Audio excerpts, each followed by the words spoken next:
दरबारातली सेवा आहे.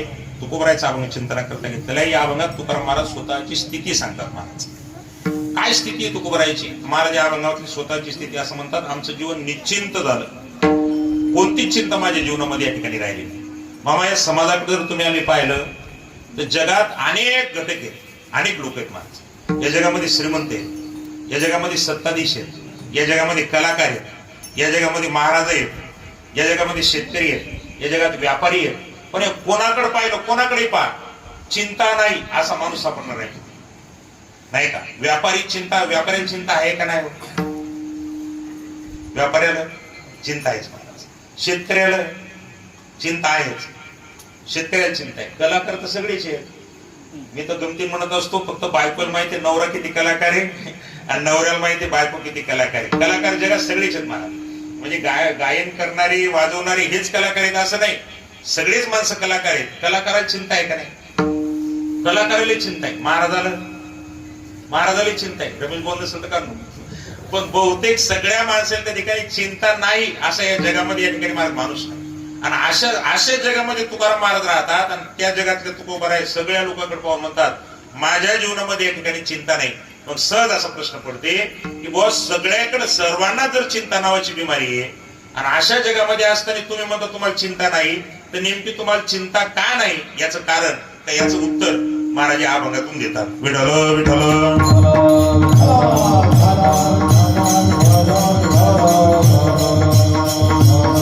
कोणाकडेही पाहिल्याच्या नंतर चिंताची महाराज, सर्व मंडळी त्या ठिकाणी चिंता आहे. आणि अशी चिंता दूर असणाऱ्या समाजामध्ये, पण अशा जगामध्ये राहत असताना तुकोबार म्हणतात, माझ्याकडे पहा, माझ्या जीवनामध्ये या ठिकाणी चिंता नावाची वस्तूच नाही. मनवोनी चिंता नाही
म्हणून चिंता नाही. पण काय म्हणून चिंता नाही, कशामुळे चिंता नाही? आपण असली काय फरक पडते चिंता असली तर? मामा चिंता नावाची बिमारी अशी, चिंता रोग या देह म्हणलं की रोग असतात. शास्त्र संत आपल्याला सांगतात, आपल्याला देह 3 सांगितले मामा ग्रंथामध्ये. त्यातला पहिला देह सांगितलाय स्थूल देह, दुसरा देह सांगितलाय सूक्ष्म देह आणि तिसरा कारण असे 4 देह सांगतात. पण असू द्या, आपल्याला 2च देहाची म्हणजे विचार मांडायचे. मग तुमच्या पुढं आता मी तुमच्या पुढे बसलेले तर तुम्ही माझ्या पुढे बसलेली आहे. या देहाला पण स्थूल देह म्हणतो, नाही का? दिसणाऱ्या देहाला पण स्थूल देह म्हणतो, पण याच्या आत एक देह आहे महाराज. आतल्या देहाला सूक्ष्म देह म्हणतात, ज्याला 17 तत्व असं म्हणतात. सर्व साधू संत 17 तत्वापासून बनलेले आहे. मामा जशा वरच्या देहाला बिमाऱ्या येतात तशा आतल्या देहाला सुद्धा बिमाऱ्या येतात. कारण शरीर म्हणलं की रोग असतोच. तुकाराम महाराज म्हणतात, शरीर रोगाचे भांडार. एक रोग नाही शरीरात. महाराज म्हणतात, महाराज एखाद्या मोठ्या व्यापाराच्या माल ठेवण्याकरता जसं भांडार असावं तसं आपलं शरीर लाखो रोगाचं भांडार आहे. फक्त काही लोक पापामुळे काही लोकांचे रोग उफळून येतात आणि महाराज काही लोकांचे पाप नसल्यामुळे रोग दबून राहतात. पाप जर जास्त असत त्या ठिकाणी रोग असे उफळून येत असतात आणि पाप कमी असत तर त्या ठिकाणी रोग काही दबून राहतात. पण रोग नाही असं कोण हे जगाच्या ठिकाणी? बिमारी सगळ्याच आहेत महाराज. तशा स्थूल देहाली बिमारी येतात, तशा सूक्ष्म देहाली बिमारी आहे. तर तिच्यातली चिंता नावाची जी बिमारी आहे ती या देहाले काहीच्या आतल्या देहाले. चिंता वरच्या देहाची बिमारी ना महाराज. या देहाला रोग होणारे काही रोग आहेत महाराज. ताप या देहाली येते. आता जो मी तुमच्याकडे बसलो याच देहाला ताप येते. कॅन्सर झाला तर या देहाला होती, याच देहाला होती महाराज. होऊ नये कोणाला. टीबी झाली तर याच देहाला होती, नाही का? पण काही जर दुसरे बिमारी आहेत का नाही ते याच्या आतले देहाल होतात. त्यातली भीती नावाची जी बिमारी आहे, भीती नावाची, ही भीती नावाची बिमारी आत आहे का बाहेर? मला भीती आत वाटते माणसाला, म्हणजे भय, भय नावाची बिमारी आतली. लोभ आत आहे का बाहेर? लोभ अवघड नाही काही, लोभ आत आहे का बाहेर? मला लोभ सुद्धा त्या ठिकाणी आत आहे. तशी चिंता सुद्धा आत आहे. मला चिंता बाहेरून नाही, बाहेरून तुम्ही किती चांगलं बनवा, किती चांगलं घर बांधा, मला किती पैसा असू द्या तुमच्याजवळ, पण चिंता नावाची जर बिमारी तुमच्या पाठीमागे लागली तर तुमच्या जीवनातली पहिली गोष्ट ती काय खात असेल तर चिंता जिथं असते तिथं झोप नावाची वस्तू नसते. विठ्ठल विठ्ठल.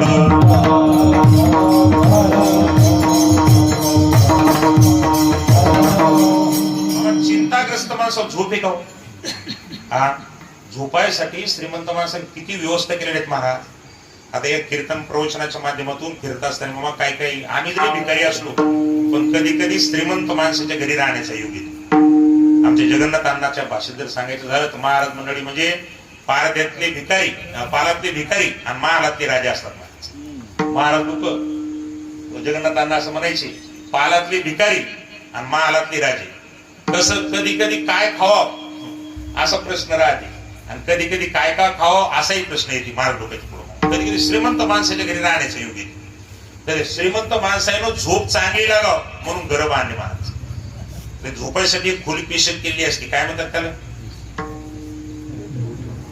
हा नाही रे, झोपायसाठी जी खोली असते स्पेशल बेडरूम मध्ये, बेडरूमात असते वाटते नाही का? ते बेडरूम पोराचे सगळं पाठ आहे, आंघोळ करायला एक खोली असते, त्याला काय म्हणतात?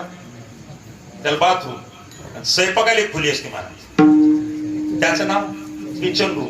जसं झोपायला एक रूम असते तिचं नाव आहे बेडरूम, नाही का? त्या बेडरूमला त्या ठिकाणी एक मच्छर जर आत आला तर आपल्याला झोप लागणार नाही म्हणून असं. आता मारुती महाराजाच्या मंदिरात जशी तुम्ही बाहेरून काच त्याच्या आतून जाळी लावली, पण बेडरूम जर असेल तर बाहेरून जाळी असते ना आतून काच असतात. आतून काच असतात महाराज, बाहेरून जाळी असते. त्यासाठी एकही मच्छर जर आत आला तर मच्छर झोप लागू देत नाही. एक मच्छर, पुढं मी म्हणत नाही, एक मच्छर माणसाला काय करू शकते हे नाना पाटेकरला जाऊन विचारा. विठ्ठल विठ्ठल.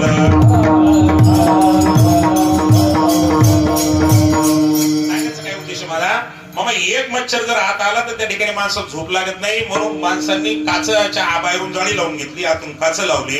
एवढ्यावर बी समाधान नाही द्यायचं महाराज. आतमध्ये कदाचित एखादा मच्छर आला तर मच्छर झोप लागू देत नसल्यामुळं आत गुड नाईट लावून ठेवलेले. एवढ्यातूनही कदाचित जर तो वाचला तर पलंगावर त्या ठिकाणी महाराज मच्छरदाणी लावलेली. पण ही सगळी तयारी केली म्हणजे दरवाजा लावून घेतला, झोपण्याच्या निमित्तानं जेवण झालेले, अगोदरच त्या ठिकाणी गुड नाईट लावून ठेवलेलं होतं, खिडक्या सगळ्या बंद करून ठेवलेल्या होत्या, मच्छरदाणी पण त्या ठिकाणी लावून ठेवलेली होती. आणि महाराज झोपण्याच्या निमित्तानं तर सगळे काम आटपले, 2 घास जेवण झालेले आहे. आता झोपण्यासाठी त्या ठिकाणी माणूस खोलीमध्ये आला. चांगला पलंग आहे, झोपण्यासाठीच तयार केलेला आहे महाराज. अंग सुद्धा टाकलेले, हिंगोलीला गेला होता आणि दिवसभरामध्ये 4-5 कामं जे ठरलेली होती त्यातली 5 कामं घेऊन गेली होती हिंगोली. कल्पना करा, पण एका कागदावर एका साहेबाची सही घ्यायची राहिली होती फक्त. तेवढी सही जर झाली असती तर उद्या वावरात डीपी येणार होती. ही सगळे कामं तुमचे ठरलेली, पण त्यात फक्त साहेबाची सही तेवढी घ्यायची राहिली आणि कागदावर सही न करता तुम्ही घरी आले आणि जेवण करून त्या ठिकाणी झोपण्यासाठी गेले. तेवढ्यात तुम्हाला सहीचं ध्यान आलं. पण एवढी सही जर झाली असती तर उद्या आपल्या शेतामध्ये त्या ठिकाणी डीपी येऊन राहत होती. ती एका सहीची चिंता जर लागली तर रातभर झोप येते ना? एक सही का नाही झाली एवढी चिंता मनामध्ये जर आली तर मला पलंग टाकलेला असते, वर फॅन लावलेला असते, काही काही घरात एसी सुद्धा असते, हे सगळं असून जर एका सहीची चिंता पाठीमागे लागली तर रात्रभर नुसतं आडंग बदलल्यामध्ये त्या ठिकाणी रात्र जाते, पण डोळ्याला डोळा लागत नाही असं तुकाराम महाराज म्हणतात. खाटेवरी पडता चिंता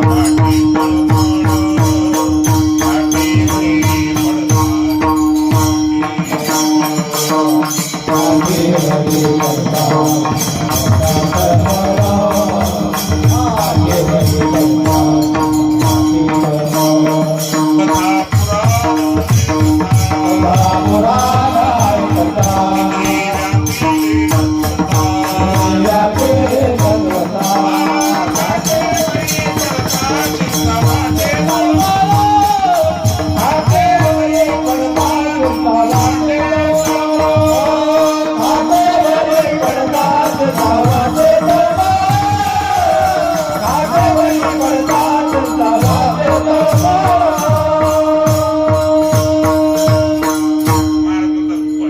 वर्षभर नुसतं आडंग बदलण्यामध्ये जाते मामा, पण डोळ्यावर डोळा त्या ठिकाणी लागत नाही का? तर फक्त एक सही राहिली त्याची चिंता.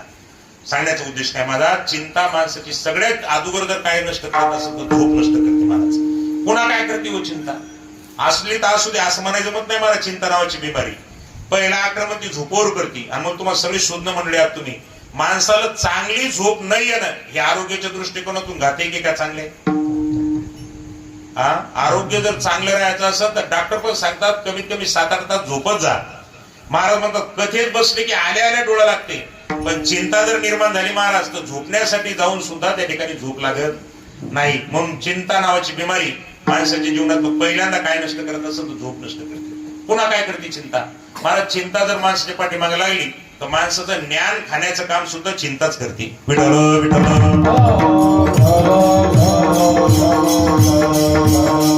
किती बुद्धिमान असा महाराज, पण तुम्हाला जर चिंता निर्माण झाली तर अभंगाचे तुकडे सुद्धा येत नाहीत. अख्खे अभंग पाठ होणारे माणसं आज जायला पूर्ण अभंग 13-13, 14-14, 15-15 चरणाचे अभंग ज्याच्या पाठ होते. तुम्हाला एक नाव सांगतो, आताच मग लखन गुरुजी नाव काढत होते.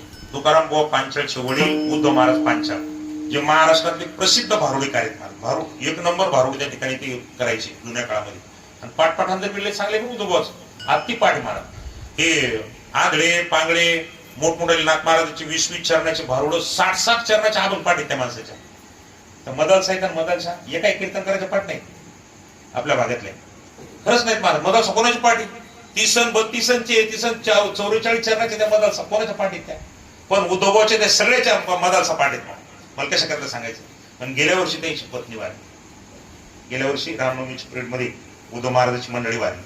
आणि आता मी त्याच्या गावामध्ये कीर्तनाला गेलो होतो, ते म्हणले महाराज खरंच सांगता, पत्नी होती तोपर्यंत काहीच वाटायचं नाही, पण आता पत्नी नसल्याचा एक उद्वेग माझ्या मनामध्ये त्या ठिकाणी तयार झाला.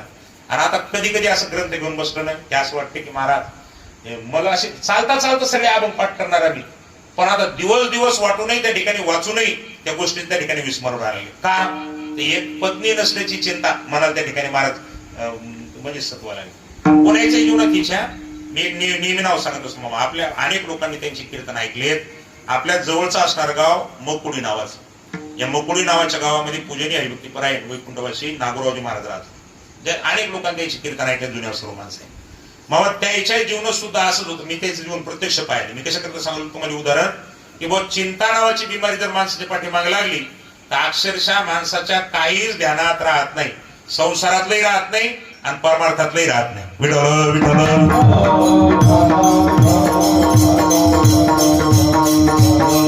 आमच्या गावामध्ये नागोराव महाराज 25 वर्ष सतत आले मग सारखं. म्हणजे जुन्या काळात काय असे महाराज बदलाबदली नव्हती. आता लय फिकाफिकी सुरू महाराजाची. आता एक महाराज डबल पाहायची इच्छाच नाही माणसाची. नाही का, ती मला नवा चेहरा पाहिजे, रोज नवा चेहरा पाहिजे. अशी परिस्थिती सध्याची. लोकांना सध्या परमार्थ करायचा काय करायचं देव जाणे, पण एका महाराजावर विश्वास नाही. शास्त्र असं म्हणते कुठंतरी विश्वास ठेवल्याशिवाय फायदा होत नाही.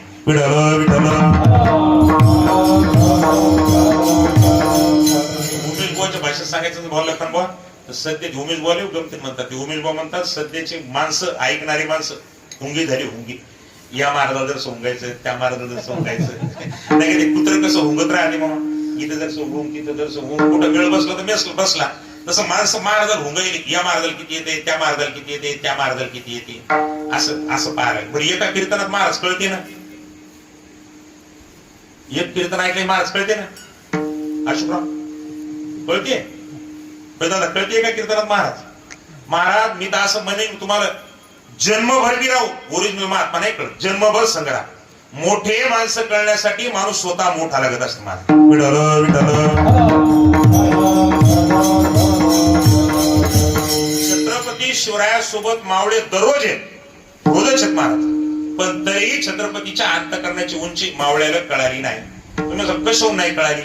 जर छत्रपतीच्या अंतःकरणाची उंची मावळ्याला कळाली असती तर कल्याणच्या सुभेदाराची सून महाराज त्या मावळ्यानं भेट देण्यासाठी आणलीच नसती महाराज. कारण त्या प्रसंगामध्ये जेव्हा ती सुभेदाराची सून महाराजाच्या पुढे उभी केली त्यावेळेस महाराजांनी आई म्हणून त्या ठिकाणी परत पाठवलं त्या बाईला. ती महाराजाच्या अंतःकरणाची उंची दररोज सोबत असणारी मावळे, पण छत्रपती शिवाजी महाराजांच्या अंतःकरणाची उंची नाही कळली. ते का? कारण मोठा माणूस कळण्यासाठी माणूस स्वतः मोठा लागते. विठ्ठल विठ्ठल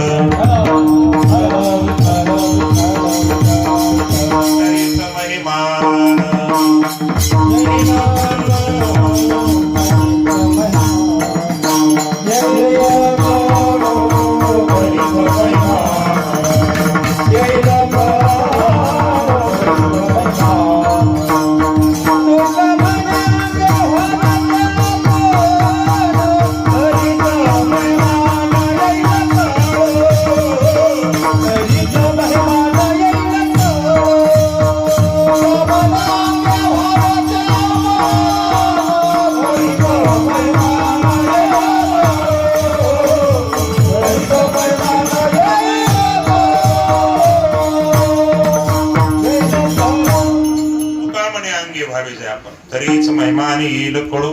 मोठे माणसं करण्यासाठी माणूस स्वतः त्या ठिकाणी मोठा लागते. सांगण्याचा उद्देश माझा होता असा होता की बुवा जुन्या काळात माणसं एकाच माणसाला ऐकायची. तसं तुकाराम महाराजांचं आमच्या गावामध्ये नागोरावजी महाराज जवळजवळ 25 वर्ष तेच याच्यामध्ये. आणि एवढ्या सुविधा नव्हत्या, हे नव्हतं. मग नेहमी आले की प्रवचनही तयारच करायचं. 1 तासभर प्रवचनही तयारच करायचं. संध्याकाळची कीर्तन सुद्धा तयारच करायची. खूप वेळा मी त्याची कीर्तन ऐकली. एक आवडीचा अनुभव होता मला त्याची. कोणता? साठविला हरी आणि जेही हृदय मध्ये. अनेक वेळा मी त्या अभंगावर कीर्तन ऐकले. सत्य गोष्ट ही. पण महाराज पुढे बिमार पडले आणि काही चिंता त्याच्या पाठीमागे लागली. प्रापंचिक गोष्टीची चिंता त्याच्या पाठीमागे लागली. आणि भर आमच्या इकडचं जे भर जहागीर नावाचं गाव आहे, त्या भर जहागीरला शंकर मामा फुके धनगर समाजाची माणसं मामा त्याला दरवर्षी सप्ताह करायची. ती एकटे स्वतः स्पेशल सप्ताह करायचे. 12 वर्ष कार्यक्रम केला त्याने. आणि त्या 12 वर्षाच्या कार्यक्रमामध्ये दरवर्षी नागोराव महाराजांचं कीर्तन असायचं. ते शंकर मामाचं 12 वर्ष. आणि आमच्या गावात महाराज जरा बिमार होते. ही चिंता लागली होती त्याच्या पाठीमागं. शंकर मामा आमच्या गावात भेटण्यासाठी आहे. आणि मग महाराज एक कीर्तन करा तुम्ही आमच्या सप्त्यात. महाराज म्हणजे शंकरराव राहुल द्या, माझी काही इच्छा नाही, कारण आता माझी तब्येत मला त्या ठिकाणी साथ दिली. पण ते शंकरराव म्हणले महाराज काय काय माणसं लय प्रेम असते महाराज, तुम्ही नुसते या आणि काय तुम्हाला 5-10 मिनिटं बोलायचं त्या ठिकाणी बोला, फक्त नाही म्हणू नका. पण जास्तच आग्रह केल्यामुळे महाराज म्हणले बरं येतो बाबा, तुमची काही इच्छा आहे तर येतो. मामा आले सुद्धा ते. आम्ही महाराजाला घेऊन गेलो कीर्तनासाठी. विनाय घेतला महाराजांनी आणि साठविला हरी या अभंगाचं फक्त पहिलं चरण आलं महाराजाला. पुढच्या अभंगाचा एकही चरण महाराजाला आलं नाही. महाराज पुढचं चरण भजने मंडळी म्हणावं लागलं दादा. पुढचे 3 चरण मी कशासाठी सांगितलं तुम्हाला उदाहरण. ज्या अभंगावर मी अनेक वेळा त्याचे कीर्तन ऐकले, महाराज पुढे चालून त्या ठिकाणी ते जेव्हा चिंता नावाची बिमारी लागली, एकच चरण आलं मामा. 3 चरण पुढच्या आलीच नाही. कुठे गेलो होण्या हल्लं चिंते. म्हणून कबीरदास महाराज म्हणतात चिंताशे घटे चतुराई. केवढाही माणूस चतुर असला बाबा, किती विद्वान माणूस असू द्या, पण चिंता नावाची जर बिमारी त्याच्या पाठीमागे असेल तर ती दुसरं आक्रमण करते ज्ञानावर. पहिलं आक्रमण करते त्या ठिकाणी महाराज झोपेवर, दुसरं आक्रमण होते त्या ठिकाणी चिंतेचं ज्ञानावरती. म्हणून चिंता नावाची बिमारी खतरनाक असल्यामुळं आपल्या जीवनातली ती नष्ट करणं अतिशय गरजेचं आहे. महाराज ती चिंता जी ज्ञान खाते, ती चिंता जी झोप खाते, तुकाराम महाराज म्हणतात ती चिंता आमच्या जीवनामध्ये नाही.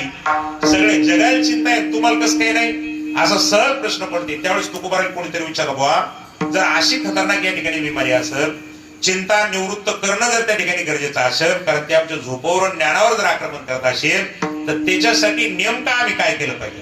तुम्ही आम्ही जे मिळवलं मामा त्या सगळ्यांना चिंता जात नाही.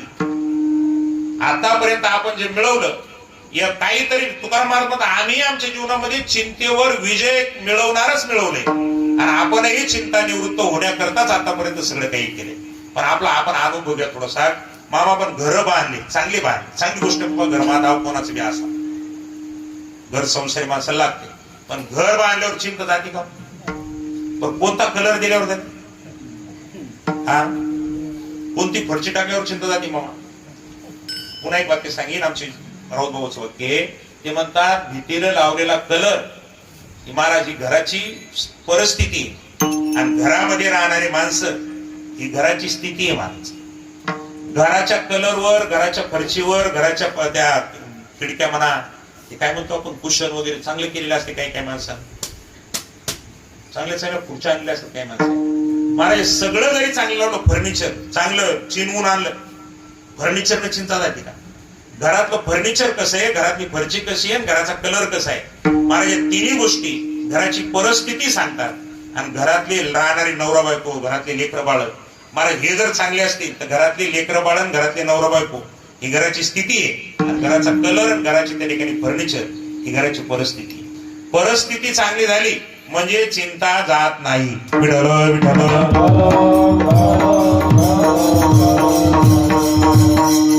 मग सत्तेवर बसल्यावर चिंता जाईल. सरपंचाला विचारा बरं तुमच्या पाठीमागे चिंता आहे का नाही का?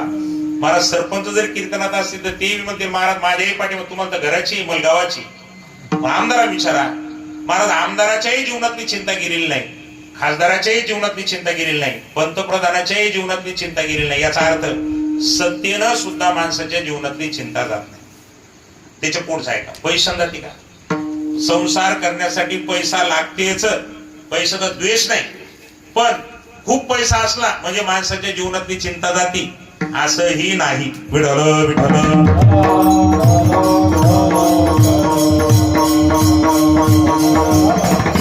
खूप पैसा असणं म्हणजे चिंता जाते असंही नाही मला, उलट असे कमी पैशावाल्यापेक्षा जास्त पैशावाल्याला जास्त चिंता असते. विठ्ठल विठ्ठल.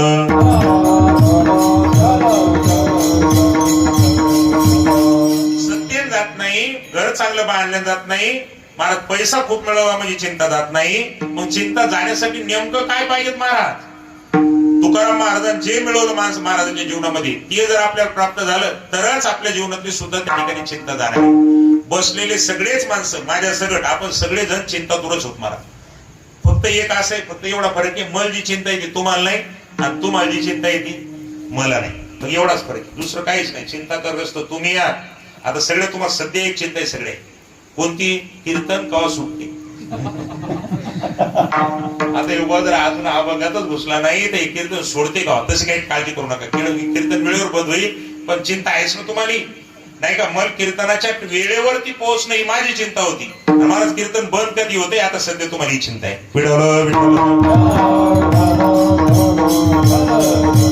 चिंता जर सगळं सर्वांनाच आहे अशी सगळीकडे व्याप्त असणारी चिंता महाराज चिंता नावाची बिमारी. पण तुकाराम महाराज म्हणतात माझ्या जीवनामध्ये ती अजिबात नाही, नाही का? आम्हा हरीच्या दासा काही नाही का? भय नाही, त्रिलोकी. आमच्या जीवनामध्ये भीती नाही, आमच्या जीवनामध्ये चिंता नाही. महाराज म्हणतात ना, आम्हा भय नाही चिंता धाक, जन्म मरण काही एक, झाला इहलोकी परलोक, आले सकळीक वैकुंठ, तुझं लागी सकळ चिंता. तेव्हा आमची चिंता त्या ठिकाणी तुम्हाला असल्यामुळं आम्हाला चिंता करायचं काम नाही. विठ्ठल विठ्ठल.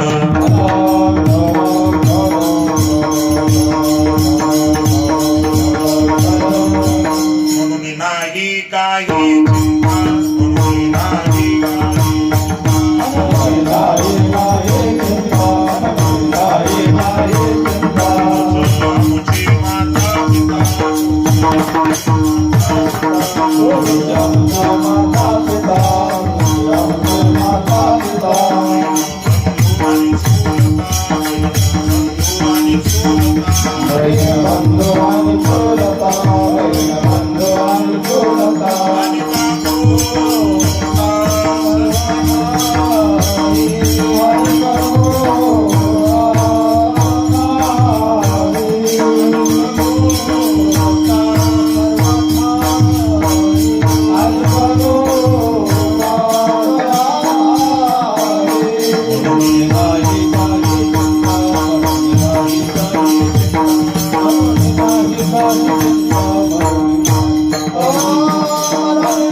चिंता, म्हणून नाही नाही काही चिंता, तूच आमुची माता पिता, बहीण बंधू आणि चुलता आणि कबुता सर्व ठाई, म्हणून नाही काही चिंता. महाराज का म्हणून चिंता नाही तुम्हाला? सगळ्या जगाला जर चिंता आहे तर तुम्ही चिंता निवृत्त करणारा असं तुमच्या जीवनामध्ये काय मिळवलं, काय मिळवलं असं विचारल्याच्या नंतर महाराजांनी त्याचं उत्तर अभंगाच्या पहिल्या शब्दात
निश्चिंत जीवन बनवले महाराज. कशाची चिंता महाराज जीवनामध्ये नाही. पण का नाही असं जेव्हा विचारलं, काय मिळालं तुम्हाला असं चिंता दूर करणार, त्यावेळेस तुकोबाराय म्हणतात आमच्या हाताला काहीतरी लागलेले सापडले आम्हाला काहीतरी. काय सापडलं या भागात सांगितलं नाही मला सापडलं काय, पण इतर अभंग जर धुंडले आपण तर तुकाराम महाराज काय सापडलं त्याचं उत्तर मिळते आपल्याला. काय सापडलं तुम्हाला?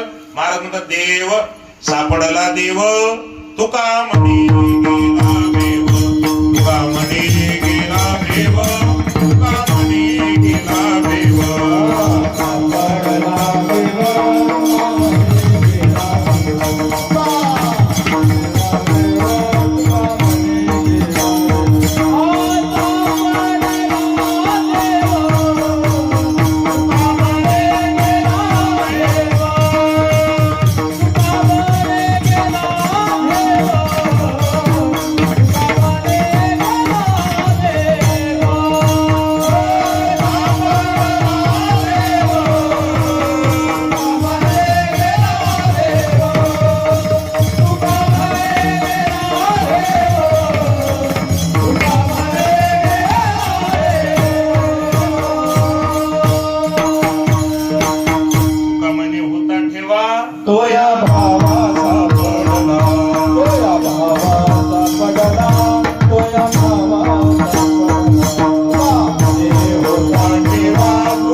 सापडला साधू संतांच्या वचनावर विश्वास ठेवल्यामुळे आम्हाला देव नावाचं तत्व सापडलं. तुका म्हणे होता ठेवा मामा. माणसाची वस्तू सापडत असते नसलेली का असलेली. जरा जरा ऐका, झोपे नका जाऊ 5-10 मिनिटात. माणसात सापडते नसलेलं का असलेलं. हा हो एक तर शब्द बोला. नसलेलं सापडत असते का असलेलं. दादा हा सश्याचं शिंग सापडलं एक जण सापडेल ना. कसं काय नाही सापडणार. अहो नाहीच ना ते. जी वस्तू नाहीच महाराज ती कधी सापडणं शक्य नाही. मग सापडलं असं जे म्हणतात असलेलंच सापडत असते माणसं. कल्पना करा तुमचं उपकरण कुठेतरी पडलेले अगोदर आणि मग घरातलं पोरगं पडत आलं दादा सापडलो हो. याचा अर्थ ते तुम्ही आजवर कधीतरी घरात आणून ठेवलेले तर म्हणून सापडलेले महाराज नाही का. नेहमी सापडत असती ती वस्तू असलेली सापडती नसलेली वस्तू सापडत नाही. महाराज तुकाराम महाराज म्हणतात आम्हाला देव सापडला. का सापडला? आहे म्हणून सापडला. नसता तो कुठून सापडला असता. आम्ही आमच्या जीवनामध्ये त्या ठिकाणी सापडणं या शब्दाचा अर्थ हाताला लागणार. एखादी वस्तू हाताला लागणं म्हणजे सापडणं नाही का. साधू संतांचे देव हाताला लागलेले आहे महाराज. आणि जिथं देव ज्याच्या जीवनामध्ये देव मिळवला मामा त्याची बाहेरची परिस्थिती कदाचित एखाद्या वेळेस सुधारली जरी नसेल पण तरीही त्याच्या जीवनात चिंता करण्यासारखं काहीच राहत नाही. महाराज माणसाला चिंता कशाची असते तसं पाहिलं तर 2च गोष्टी चिंता असते.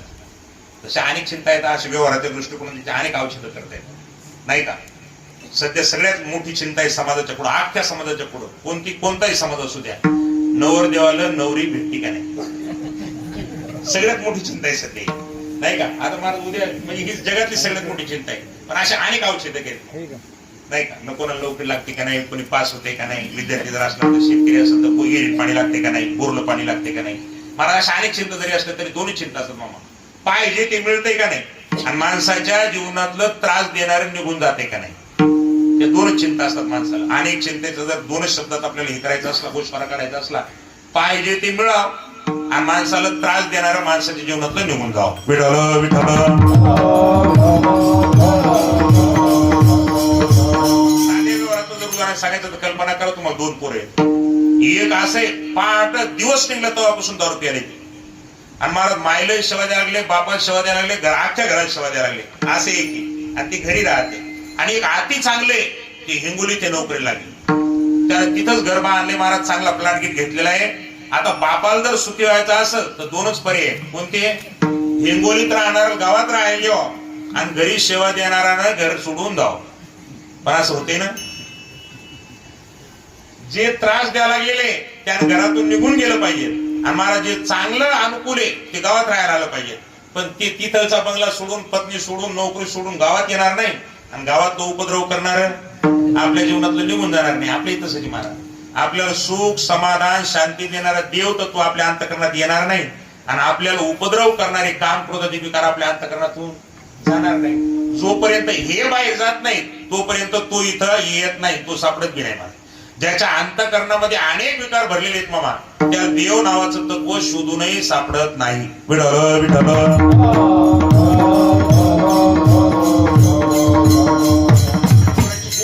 ज्ञानोबा म्हणतात, तिन्ही जव जीवी जगती तोवरी निकयाची प्राप्ती, हे माझे का नायकती देवही म्हणे.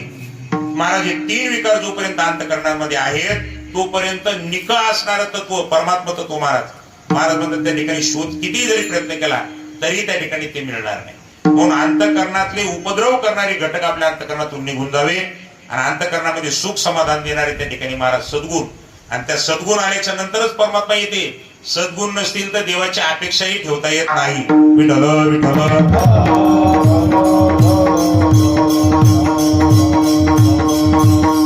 अशी परिस्थिती कसंही वागायचं आणि देव मिळवायचा असं वाटते माणसं महाराज. पण आपण भ्रमात राहू, कसंही वागून देव भेटत नाही. जाता जाता सगळ्यात पुन्हा एक विनंती करून सांगतो, मामा माणसानं लय चांगलं बोलण्यापेक्षा लय चांगलं वागलं पाहिजे. सध्या माणसं बोलायला चांगलं का वागायला चांगलं? हा, बोलायला 1 नंबर, वागायला तुमच्या आकारानच पाहता कशा आधी. ज्यानं त्यानं तपासा भाव द्यायचं, मी कसं कोणाकडे बोट करू. पण ज्यानं त्यानं जर स्वतःला तपासलं तर आपण वागण्यात हुकलो महाराज, बोलण्यातले पटाई झालो. विठ्ठल विठ्ठल.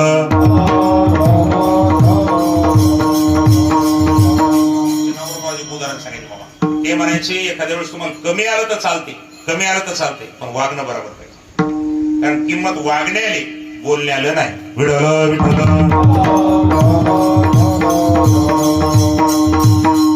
आजच मोबाईलात एक वाक्य वाचलं, मोबाईल आता हे काय कोणा पोथीतलं नाही काय.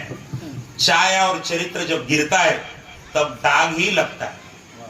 चहा आणि चरित्र ज्या माणसाचं गिरलं म्हणजे पडलं महाराज, चरित्रावरून जो माणूस घसरला आणि चहा जर बशीतून कपातून घसरला तर डाग लावूनच नष्ट होत असत. म्हणून चरित्र बिघडू देऊ नका, कारण डाग लागते. चाय पडला तरी डाग लागते आणि चरित्र बिघडलं तरी डागच लागते. विठ्ठल विठ्ठल.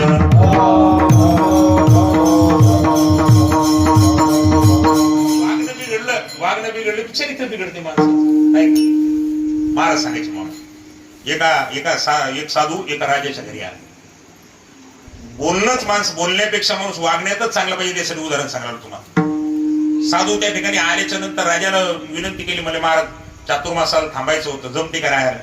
तर राजा म्हणला, राहा, तुमचं 1 दिवस प्रवचन ऐकतो आणि कदाचित जर तुमच्या शब्दामध्ये ताकद वाटली, तुमचे शब्द चांगले वाटले तर मग तुम्हाला उद्या सांगेन महाराज तुम्हाला आमच्या घरी ठेवायचं का नाही ठेवायचं, पण आजच्या दिवस राहा. मग महाराज त्या ठिकाणी व्यवस्था केली महाराजाची. महाराजांनी बरोबर ठीक वेळेवर प्रवचन चालू केलं. विद्वानच होते महाराज, ते बोलायला 1च नंबर होते मामा. 1 नंबर त्या ठिकाणी प्रवचन झाल्याच्या नंतर राजाने दर्शन घेतलं, सांगितलं बाबा 4 महिने राहा, 4 महिन्याची व्यवस्था करतो तुमची. साधू राहिला महाराज. राजाने त्या ठिकाणी दररोज वेळ काढून त्या ठिकाणी प्रवचन हजर राहायचं. 10-12 दिवस एकाच सोयीन प्रवचन ऐकलं. पण 10-12 दिवस झाल्याच्या नंतर राजा साधूच्या पुढे उभा राहिला. राजाने विचार, बाबा एक प्रश्न विचारू का, शंका विचारू काय? म्हणजे विचार, काय शंका आहे? बाबा माणसाच्या जीवनामध्ये ज्ञान महत्वाचं आहे का आचरण महत्वाचं? दोन्ही पैकी. कारण तुमच्या सगळ्या 10-12 दिवसाच्या बोलण्यातून माझ्या मनात शंका आली, माणसाकडे ज्ञान महत्वाचं आहे का आचरण महत्वाचं? राजाकडे पाहून साधू त्या ठिकाणी थांबला आणि साधून सांगितलं, राजा या प्रश्नाचं उत्तर तुम्ही 5-7 दिवसांनी देईल. ज्ञान महत्वाचं आहे का आचरण महत्वाचं? काय हरकत नाही म्हणजे द्या बाबा. महाराज राजा निघून गेला. साधूच्या कामाला लागले. एक दोन दिवस जाऊ दिला साधून, आणि एक दिवसचा प्रसंग असा, मामा नेमका राजा त्या ठिकाणी साधूच्या खोलीकडे यायला लागले. दररोज येत होता राजा दर्शनाला सकाळी सकाळी, आजही येत होता राजा. जसा राजा यायला लागलेला पाहायला साधून, राजा एका देवडीत काही नाणी पैसे मारत त्या ठिकाणी ठेवायचं. आज साधून राजा आल्याच्या नंतर ते देवडीत एक नाणं उचललं आणि आपल्या झोळीत टाकलं. जसं राजा आपल्याकडे पाहिलं असं म्हणून त्या ठिकाणी ते नाणं झोळीमध्ये टाकलं. राजाचं लक्षच होतं महाराज. ते नाणं झोळीत टाकलेलं पाहिल्याच्या नंतर पहिल्या दिवशी राजा काही बोलला नाही, पण राजाच्या लक्षात आलं की महाराजांना आपण ठेवलेल्या पैशातलं एक नाणं आपल्या झोळीमध्ये त्या ठिकाणी टाकलेलं. पहिल्या दिवशी काही बोलला नाही महाराज. दुसऱ्या दिवशी पुन्हा साधू आले, दर्शन घेतलं, पण येत असताना पुन्हा साधून त्या देवडीतलं नाणं उचलून आपल्या झोळीमध्ये टाकलं. महाराज दुसऱ्या दिवशी साधू काही बोलला नाही, कारण मागाच्या 10-15 दिवसापासून घरामध्ये राहायला लागले आपल्या, कदाचित लागले असतील पैसे, घेतले असतील. पहिल्या 1-2 दिवसात राजालाही काही वाटलं नाही मामा, पण तिसऱ्या चौथ्या दिवशी पुन्हा एक नाणं उचललं राजानं, महाराज त्या ठिकाणी राजाचं, आणि साधून आपल्या झोळीत टाकलं. असं 4-5 दिवस साधून केल्याच्या नंतर पहिल्या 2 दिवसात राजा काही बोलला नाही, पण पुढे 3 दिवस त्या ठिकाणी महाराज साधू पुन्हा एक पैसा उचलायला आणि आपल्या झोळीत टाकायला लागला. हे पाहिल्याच्या नंतर 6व्या दिवशी राजा तर आला, पण साधूच्या पाया पडला नाही. दररोज जो राजा आल्या आल्या त्या ठिकाणी साधूचं दर्शन घेत होता, आज राजानं साधूचं दर्शन घेतलं नाही. त्यावेळेस साधून राजाकडे पाहिलं, सांगितलं महाराज एक माझ्याच मनात शंका आली, तुम्हाला विचारू का? म्हणजे विचारा. तुम्ही दररोज आल्याच्या नंतर माझ्या पाया पडता, पण आज इथं आल्याच्या नंतर तुम्ही पाया नाही पडले. त्यावेळेस राजाने सांगितलं, महाराज खरं सांगता, आज तुमच्या दर्शन घेण्याची माझी इच्छा नाही झाली. पण का नाही झाली?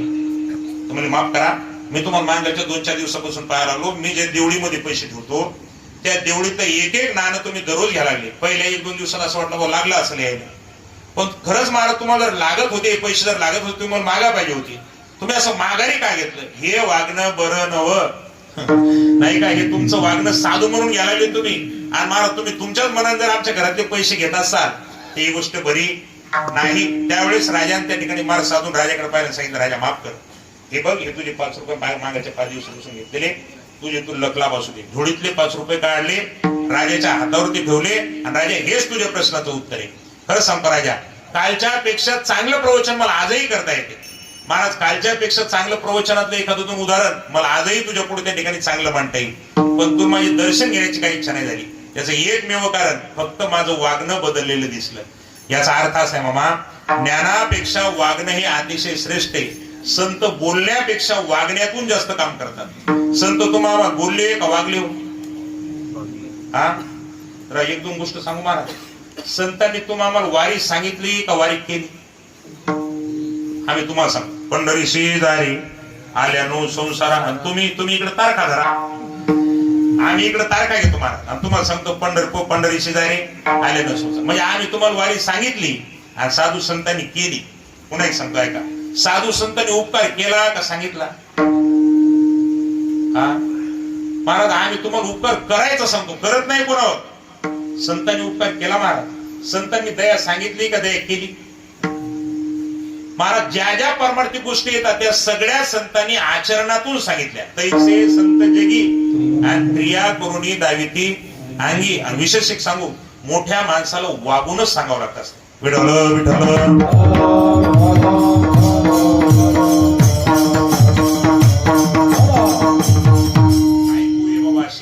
विशेष आचरावे लागे संती. महाराज साधू संतांच्या ठिकाणी आचरण विशेष करून दाखवावं लागते. साधू कमी बोलला तर चालते, पण वागून त्या ठिकाणी दाखवण्यामध्ये संत पटायत पाहिजे. महाराज वागण्यातून बरंच काही शिकवता येत असते. बरं, जे बोलण्यात समजत नाही मामा ते वागण्यातून कळते. विठ्ठल विठ्ठल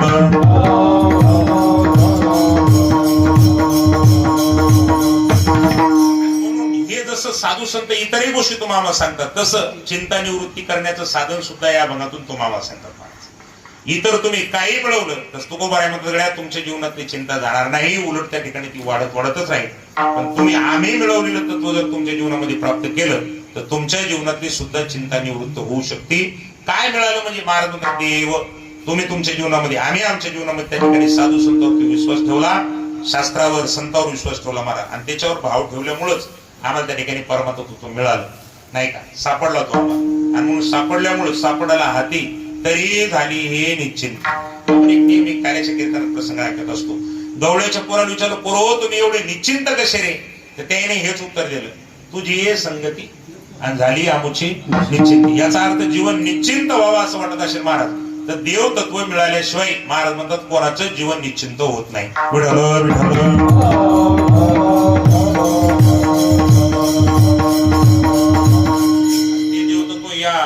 महाराज आपण ज्याचं मारुतीचं मंदिर बांधलं त्याने आपल्या जीवनामध्ये नुसतं प्राप्त केलं नाही तर त्याने आपल्या अंतःकरणामध्ये साठवून सुद्धा दाखवलं नाही का. बाकीच्या देव हाताला मिळवला पण महाराज ज्याच्या दरबारात आपण आता सध्या सेवा करायला होतो त्यांनी आपल्या अंतःकरणामध्ये तो त्या ठिकाणी साठवला.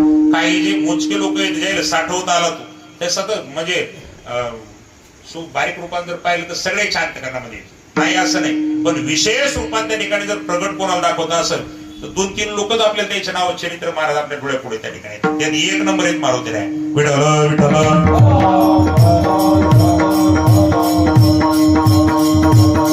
त्याच्यामध्ये जनाबाई आहेत, त्याच्यामध्ये सावता महाराज आहेत, पण त्यामध्ये मारुतीराय त्या ठिकाणी एक नंबरला सांगितलं जातात की ज्यांनी नुसता विशेष रूपात त्या ठिकाणी साठवला महाराज. सामान्य रूपानं परमात्मा सगळ्याच्याच अंतःकरणामध्ये आपण हरिपाठामध्ये म्हणतो दररोज नाही का म्हणा सर्व घटी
सूर्यप्रकाशक सहस्रश्मी सर्वांच्याच अंतःकरणामध्ये महाराज परमात्मा पण सामान्य रूपाने विशेष रूपाने त्या ठिकाणी मिळवलं जर असं तो मारुतीरायने सुद्धा प्राप्त केलेला आहे. ज्यांनी ज्यांनी मिळवला मामा त्याच्या जीवनातली चिंता नावाची वस्तू दूर झाली. कारण कशाची निवृत्ती कशाने होती हे जर पाहायचं असेल तर चिंतेची निवृत्ती एका देव तत्वानच होती महाराज. दुसऱ्या कशानं चिंता जात नाही.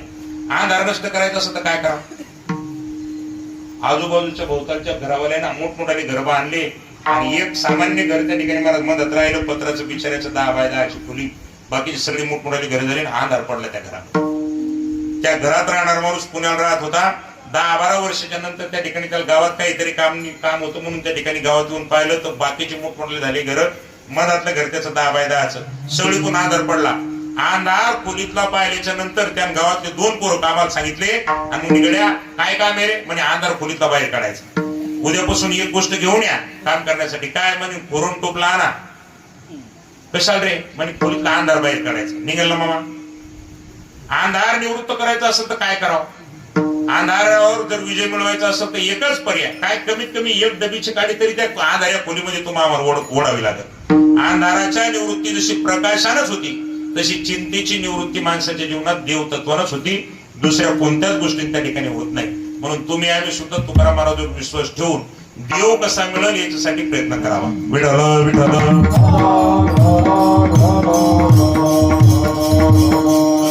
मिळाला नाही त्या देवाने आपल्यावरती कृपा तरी करावं महाराज. याच्यासाठी तरी त्या ठिकाणी परमात्म्याची कृपा तरी आपल्यावरती राहावं याच्यासाठी तरी आपला प्रयत्न असावा. आणि असा प्रयत्न करणं म्हणजेच परमार्थ करणं नाही का. त्याची कमीत कमी आपल्यावरती या रस्त्यावर त्याला आपल्याला ठेवा मरस्तोर.